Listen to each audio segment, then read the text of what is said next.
A humanidade ela vive entre dois extremos, a miséria espiritual e a restauração divina. O apóstolo Paulo, em sua carta aos Efésios, ele não apenas descreve essa distância, mas também nos revela algo ainda mais desafiador. É impossível, por esforço próprio, cruzar o abismo entre esses dois estados. Você está curioso sobre a aula de hoje? Quer realmente entender o que significa depender de Deus e do Espírito Santo para a salvação? O vídeo de hoje vai além da superfície. Nós vamos explorar juntos, com a graça de Deus, a natureza humana, esta marcada por sua fragilidade, e como encontrar redenção em um plano divino. Prepare-se para repensar seus conceitos, encarar a profundidade da necessidade de Deus e entender como Ele, e somente Ele, é capaz de transformar as nossas vidas. Será que você está pronto, realmente pronto para esse encontro? Fique comigo, porque o que vem a seguir pode mudar a forma como você enxerga a relação entre homem e Deus. Nós vamos juntos examinar as Escrituras. Permaneça conosco, tenha sua fé fortalecida pela palavra de Deus. A paz do Senhor, amados irmãos, este é o canal Espaço EBD e é um prazer tê-lo conosco. Hoje, com a graça do Senhor, nós estudaremos a lição de número 11 do primeiro trimestre de 2025 com um tema geral: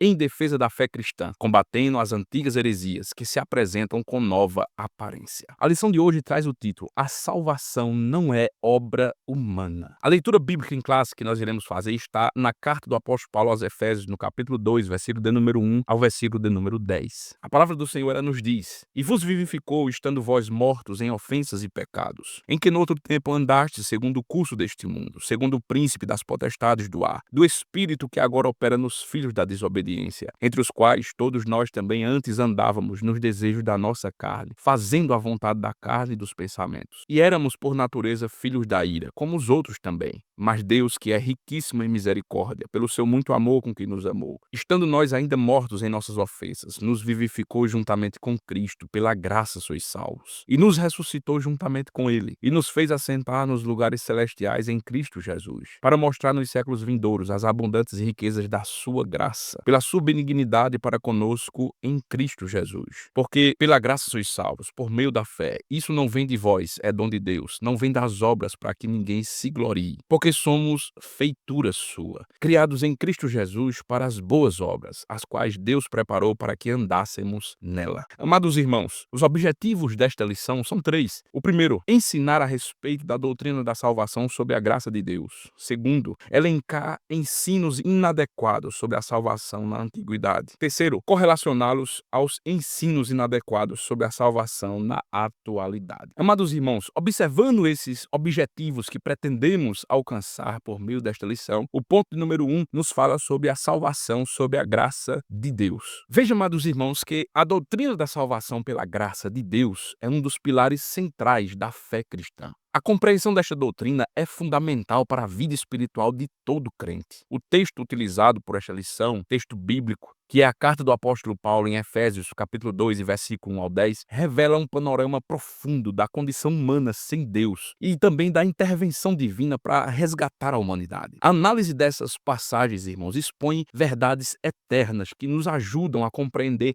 a profundidade do amor de Deus e a imensidão da sua graça. Antes de experimentar a salvação, todos os seres humanos, sem exceção, espiritualmente estão mortos, separados de Deus. É isso que o texto vai dizer. Ele nos vivificou estando nós mortos em ofensas. Essa morte espiritual, ela é descrita como uma condição de ofensas e pecados, o que aponta exatamente para uma existência dominada pelo egoísmo, dominada pela corrupção, dominada principalmente pela rebeldia contra Deus. Não se trata aqui de atos pecaminosos propriamente dito, mas de uma natureza pecaminosa inerente ao ser humano. Essa natureza ela é herdada desde a queda de Adão, como nós vimos na lição anterior. A expressão mortos em nossas ofensas reforça exatamente isso, irmãos. Sem Cristo não há vida espiritual, mas sim uma existência alienada do propósito divino. O texto de Efésios marca e destaca que mesmo em meio a essa condição deplorável, Deus, em seu grande amor, ele tomou a iniciativa de nos vivificar. O texto diz claramente: ele nos vivificou, estando nós mortos em ofensas e pecado. Essa vivificação não é mérito humano, mas é uma ação exclusiva da graça divina. A graça aqui nós precisamos entender, é um favor imerecido, é algo que o homem jamais poderia alcançar por seus próprios méritos, por conta própria. O texto claramente diz: pela graça sois salvos, por meio da fé. Isso não vem de vós, é dom de Deus. capítulo 2, versículo 8 de Efésios. E esse é exatamente, irmãos, um dos aspectos mais extraordinários do evangelho do Senhor. Deus, ele estende a sua misericórdia a pecadores, não porque eles merecem, não por méritos próprios, mas porque ele, Deus, é um Deus de amor, é um Deus de compaixão. E isso vai desafiar prontamente a nossa lógica humana. Muitas vezes nós valorizamos esforços pessoais, méritos pessoais. A fé, no entanto, irmãos, não é uma obra em si mesma, mas é uma resposta à graça divina. É como uma mão estendida para receber o presente de Deus. A obra de Cristo na cruz, ela foi completa e foi suficiente. Nada pode ser acrescentado a ela e nada deve ser acrescentado a ela. A expressão bíblica diz: isso é dom de Deus. O destaque aqui, amados irmãos, é que a salvação, ela é um presente. É algo que não pode ser comprado, é algo que ninguém pode conquistar. Essa verdade nos ensina humildade. Nos lembra, irmãos, que nós não temos nada que nós possamos nos vangloriar diante de Deus. Tudo que nós temos, tudo que nós somos como crentes é resultado da graça divina. Essa percepção, ela nos conduz a uma vida de constante dependência de Deus. A partir disso, nós reconhecemos a bondade de Deus. Qualquer tentativa de alcançar a salvação por meio das obras humanas não é apenas inútil, mas diminui a suficiência do sacrifício de Cristo. O apóstolo Paulo, ele ainda nos revela que nós somos criados em Cristo para as boas obras. Entenda isso. Nós somos preparados por Deus de antemão. Ou seja, significa que, embora as boas obras não sejam um meio da salvação, elas são o resultado natural de uma vida transformada pela graça. Na carta de Tiago, capítulo 2, versículo 17 ao 18, a palavra de Deus nos revela: assim também a fé, se não tiver obras, é morta em si mesma. Mas dirá alguém: tu tens a fé e eu tenho as obras. Mostra-me a tua fé sem obras e eu te mostrarei a minha fé pelas obras. A verdadeira fé, irmãos, sempre se manifesta em ações, não como uma obrigação. Precisamos entender isso. A obrigação legalista está distante do que nós precisamos colocar aqui, mas ela se manifesta como um fruto de gratidão e amor a Deus. Quando nós compreendemos o que Deus fez por nós, nós somos automaticamente compelidos a viver de forma que glorifique a Deus. A salvação pela graça, ela nos ensina sobre a justiça de Deus. Ele não ignora o pecado de forma alguma, mas ele confronta-o diretamente na cruz. O sacrifício de Jesus satisfaz a justiça divina, enquanto manifesta a sua misericórdia. Assim Deus permanece justo, mesmo ao justificar pecadores. Essa perfeita harmonia entre a justiça e a graça é um dos maiores mistérios e maravilhas do plano de redenção. O salmista, no Salmo de número 85 e verso de número 10, poeticamente nos diz que na cruz a misericórdia e a verdade se encontraram. A justiça e a paz se beijaram. Glória seja dado ao nome de Jesus por isso. Por fim, irmãos, a salvação pela graça de Deus redefine completamente a nossa identidade e o nosso propósito. Antes nós éramos filhos da ira, andávamos segundo o curso deste mundo. Agora, graças a Deus, nós somos filhos dele, chamados a refletir a sua glória. Isso não apenas nos transforma e transforma o nosso destino eterno, mas também transforma o nosso presente, a nossa vida. Nós somos convidados a viver em novidade de vida, como novas criaturas, reconciliados com Deus, capacitados pelo Espírito Santo para cumprir a sua vontade. Essa mensagem, embora profunda e teologicamente rica, é acessível a todos, irmãos. Ela é um lembrete constante de que não há limites para o amor de Deus. Ela é um lembrete constante de que a graça do Senhor é suficiente para transformar qualquer vida. Que nós possamos, irmãos, viver cada dia à luz dessa verdade, com corações gratos, com vidas dedicadas ao Senhor que nos resgatou. Na sequência, nós vemos o ponto 2 da nossa lição, que nos diz: soteriologias inadequadas na antiguidade. Amados irmãos, o debate sobre as soteriologias inadequadas na antiguidade revela um cenário em que a humanidade, ao longo dos séculos, buscou soluções próprias. E essas soluções visavam justamente salvar-se a si próprio. Esses esforços, muitas vezes pautados em filosofias humanas e interpretações distorcidas da verdade, na verdade demonstram que no ser humano há uma inclinação natural para que o homem tente alcançar o divino, porém pelos meios próprios. E isso desvia-o da revelação clara que nós encontramos na palavra de Deus. O ensinamento acerca da reencarnação, por exemplo, que surge ao longo do tempo como uma tentativa de responder ao dilema da imperfeição humana, da busca pela transcendência, mas nós vemos, no entanto, irmãos, que ao propor a salvação por um processo de aperfeiçoamento contínuo, através de múltiplas vidas, contradiz frontalmente os princípios bíblicos. Os reencarnacionistas, eles veem a salvação de maneira bem diferente do cristianismo. Enquanto a visão cristã, ela entende a salvação como um evento ligado à fé em Cristo, os reencarnacionistas, eles creem em um processo de evolução. É uma salvação que não é um livramento do inferno, e muito menos o ingresso ao céu. É um estado de purificação da alma. Cada vida, ela oferece oportunidades de aprendizado, crescimento moral, quitação de dívidas kármicas, né? A lei do karma, lei da causa e efeito. Os erros e acertos de cada vida vão determinar ali as condições da próxima encarnação. Sofrimentos e dificuldades, eles creem que são consequências de ações em vidas passadas. Veja, o objetivo deles é simplesmente alcançar um nível de consciência supostamente elevado, o suficiente para não precisar mais reencarnar. Mas isso, amados irmãos, contradiz a verdade bíblica. Para os reencarnacionistas, o papel de Jesus, ele é negligenciado. Muitas correntes vão até respeitar Jesus como um mestre espiritual, supostamente evoluído na visão reencarnacionista. Ele seria um exemplo de um espírito puro, que veio ensinar amor, veio ensinar caridade, mas não necessariamente a única via para a salvação, como nós vemos na palavra do Senhor. Alcançar salvação para os reencarnacionistas significa atingir um nível de consciência onde esse espírito ele não precisaria mais reencarnar. E isso eles vão ensinar, que se daria pela prática da caridade, pela prática do amor ao próximo, pela prática do autoconhecimento, da busca pela iluminação, da superação de vícios, do egoísmo, do materialismo e do desenvolvimento espiritual contínuo. Veja que parece tudo muito sutil. A conversa parece até bonita. É por isso que a heresia não pode ser negligenciada, irmãos. E futuramente ela vai causar um problema sério. Sabe qual é o problema dessa doutrina errônea acerca da reencarnação? Simplesmente não tem base bíblica. A palavra do Senhor nos ensina claramente em Hebreus capítulo 9, versículo 27. Aos homens está ordenado morrerem uma só vez, vindo depois disso o juízo.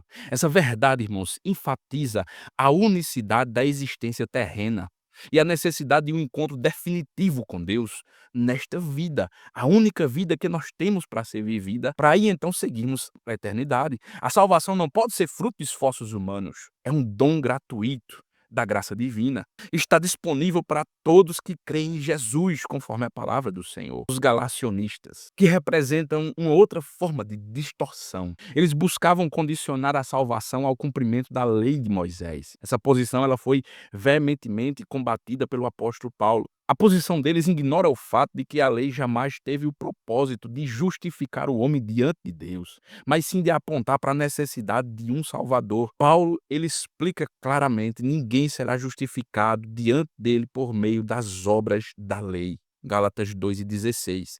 A ênfase do evangelho, irmãos, está na obra redentora de Cristo, que cumpriu plenamente a lei e ofereceu um caminho para a reconciliação para com Deus, para todos os povos, independente de suas tradições. O gnosticismo, por exemplo, na sua visão dualista, na sua visão elitista da salvação, ele falha também em compreender a natureza inclusiva e universal do evangelho, quando eles afirmam que apenas alguns poucos iluminados podem alcançar o conhecimento necessário para escapar do domínio das trevas. Veja que, para os gnósticos, eles negavam uma verdade fundamental de que Deus amou o mundo de uma tal maneira que deu seu Filho unigênito, para que todo aquele que nele crê não pereça, mas tenha vida eterna. Esse é o nosso texto áureo, João 13:16. A salvação, segundo a Bíblia, não é restrita à elite espiritual, mas está aberta a todos, desde que se voltem para Cristo com fé,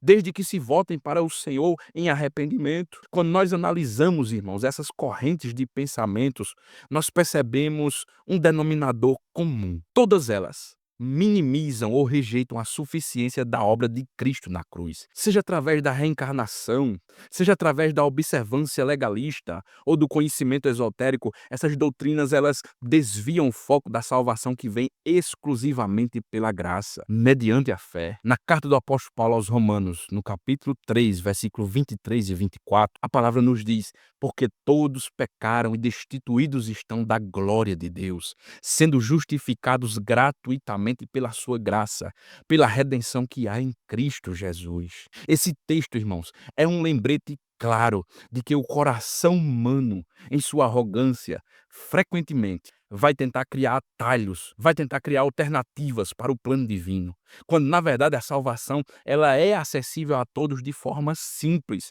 mas profundamente transformadora. A Bíblia é categórica, irmãos, quando ela afirma: não há outro nome dado entre os homens pelo qual nós devamos ser salvos. Atos 4:12. Jesus é o único mediador entre Deus e os homens. E qualquer tentativa, irmãos, pela mínima que seja, de encontrar outro caminho, resulta em engano, resulta em frustração. Isso precisa nos levar a uma reflexão séria sobre a importância de nós estarmos firmes na palavra de Deus, porque a palavra de Deus é a verdade. E também proclamarmos essa palavra, proclamarmos o evangelho de forma clara, de forma corajosa, para que mais pessoas sejam libertas das armadilhas das falsas doutrinas, para que mais pessoas experimentem a verdadeira liberdade em Cristo Jesus. Por fim, irmãos, quando nós confrontamos essas soteriologias inadequadas, nós devemos também examinar os nossos próprios corações. Precisamos garantir, irmãos, que nós não estejamos depositando a nossa confiança em méritos, em tradições, em filosofias humanas, mas apenas na graça maravilhosa de Deus. O salmista, ele declara: somente em Deus, ó minha alma, espera silenciosa, dele vem a minha salvação. Salmo 62 e verso 1. Que essa seja, irmãos, a nossa convicção, que esse seja o nosso testemunho diante de um mundo sedento por respostas e por esperança. O ponto 3 vai nos falar sobre as soteriologias inadequadas de hoje. A salvação, do ponto de vista bíblico, irmãos, é um tema que toca diretamente na essência do cristianismo, toca diretamente na missão de Cristo. O entendimento correto da salvação, então, ele é essencial, porque ele vai determinar como o ser humano se relaciona com Deus. Muitas religiões, muitos sistemas tentam propor caminhos alternativos para a salvação. Isso, na verdade, é um perigo terrível. Jesus ele declarou: eu sou o caminho, a verdade e a vida, e ninguém vai ao Pai se não for por mim. Está em João, capítulo 14, versículo 6. Qualquer desvio, irmãos, desse ensinamento central vai resultar numa soteriologia inadequada. Nós vemos, por exemplo, o islamismo, que baseia a salvação em um sistema de obras, onde as boas ações precisam superar as más, para que a pessoa seja aceita por Alá. No entanto, irmãos, essa visão ela ignora de forma clara a realidade do pecado humano, ignora a incapacidade do homem de alcançar a santidade por conta própria. A Bíblia, ela afirma de forma muito clara: não há um justo sequer. Romanos capítulo 13, versículo 10. Somente pela graça, irmãos, somente através da fé em Jesus Cristo é possível ser justificado. O sistema islâmico, quando ele rejeita a necessidade da expiação, ele despreza o sacrifício vicário de Cristo. E o sacrifício de Cristo, irmãos, é a nossa única provisão para a redenção humana. As testemunhas de Jeová, por exemplo, apresentam outra distorção extremamente grave. Elas negam a divindade de Cristo, negam o papel do Espírito Santo na salvação, este que convence o homem do pecado, da justiça e do juízo. A estrutura de salvação elitista, eles falam sobre os 144.000 ungidos, a grande multidão, contradiz, irmãos, de maneira clara os ensinamentos bíblicos para a salvação. A salvação está disponível para todos aqueles que creem. Todos quanto receberam, deu-lhes o poder de serem feitos filhos de Deus, aos que creem no seu nome. Irmãos, a exclusão do Espírito Santo como agente regenerador é uma negação direta da passagem de Romanos capítulo 8, versículo 9. Se alguém não tem o Espírito de Cristo, esse tal não é dele. O mormonismo, por exemplo, oferece uma visão extremamente distorcida da salvação. Combina ali sistema de méritos, combina obediência às ordenanças. Embora reconheçam até que Jesus seja Salvador, eles introduzem a figura de Joseph Smith, profeta maior no meio deles. Outros requisitos humanos para a salvação. Irmãos, isso é um conflito direto com a mensagem da graça que exclui qualquer mérito humano. Ele nos salvou não por obras de justiça praticadas por nós, mas segundo a sua misericórdia. Não é isso que Paulo escreve a Tito no capítulo 13, versículo 5? Amados, o sacrifício de Cristo é suficiente e completo. Ele mesmo declarou em João capítulo 19, versículo 30, está consumado. Isso indica, irmãos, que nada mais precisa ser acrescentado. A verdadeira salvação, conforme ensinada nas Escrituras, irmãos, é um presente de Deus. Ela não pode ser conquistada. A salvação não pode ser comprada. A salvação não é merecida por nenhum homem. É um ato de amor, é um ato de graça divina e é oferecido gratuitamente a todos aqueles que creem. Esse é o ponto que separa o cristianismo bíblico, fiel às Escrituras, de todas as demais religiões, de todos os demais sistemas humanos e filosofias. Enquanto os sistemas religiosos procuram formas de alcançar a Deus, o cristianismo ensina claramente que Deus tomou a iniciativa de buscar e salvar aqueles que haviam se perdido. Esse é o coração do Evangelho, irmãos. Compreender e defender a verdadeira soteriologia é mais do que uma questão teológica, é uma questão de vida ou morte eterna. Não se trata, amados irmãos, apenas de corrigir equívocos, mas de apontar as pessoas para a verdade que liberta. Como cristãos, irmãos, nós somos chamados a proclamar essa verdade e a proclamar com amor, mas também somos chamados a ter clareza e firmeza, lembrando que o evangelho de Deus é poder de Deus para a salvação de todo aquele que crê. Louvado seja o nome de Jesus. Amados irmãos, queremos mais uma vez agradecer a cada um dos irmãos que estiveram conosco sintonizando esta lição nesta semana tão abençoada. Irmãos, se as lições que nós temos aqui preparado têm abençoado sua vida, se inscreva neste canal para que você não perca as nossas atualizações. Também considere curtir este vídeo e comentar, deixe seu comentário aqui abaixo, de onde você tem nos assistido, de qual estado do Brasil você tem sintonizado e aprendido a palavra de Deus, né? Coloque aqui suas dúvidas, aquilo que você tem aprendido na lição de hoje, se tem abençoado sua vida, né? Na descrição do vídeo nós temos um link muito importante, é o link para nosso grupo de WhatsApp, onde nós constantemente divulgamos alguns materiais em relação às lições da semana. Que você tenha uma semana abençoada e que a sua aula seja extremamente abençoada, que o Espírito Santo possa estar capacitando cada um dos amados em nome de Jesus.